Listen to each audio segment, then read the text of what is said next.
Well, I spend a lot of sleepless nights thinking about that question. I work with Jews in their 20s and 30s here in Washington, D.C. for an organization known as GatherDC. And that's actually the question that a lot of Jews are asking themselves as well. So I've arrived at kind of my attempt at an answer for that, which breaks down Judaism into 5 different paths.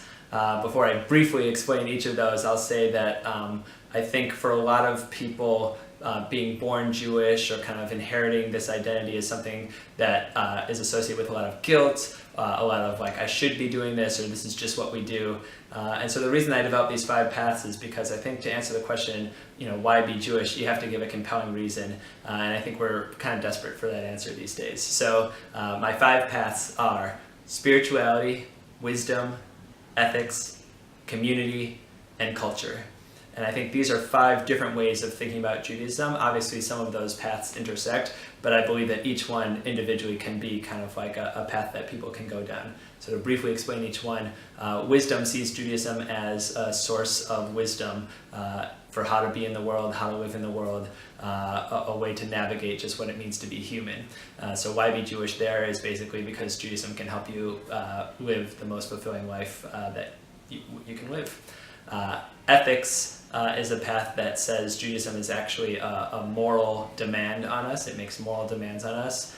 It comes with obligations and says that we need to live the most ethical life as possible.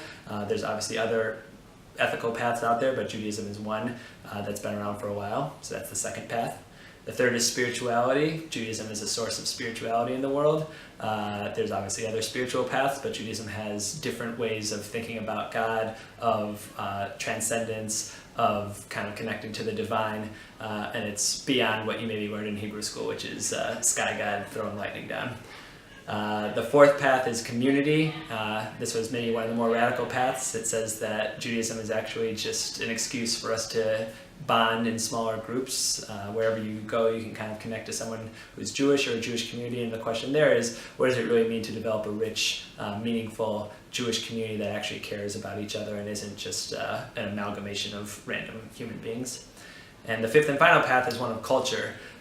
Certainly in America today, I think we're kind of grasping at what does it mean to be an American Jew, what's the culture there. We often talk about bagels and Seinfeld, which is great, but I think there's actually potential for a really deeper way of approaching that culture. And so that's kind of the task for people who identify as cultural Jews. How can we think about that identity not as something that is what I don't do, i.e. where I'm not religious, but is actually something that I do, which is engage actively in Jewish culture.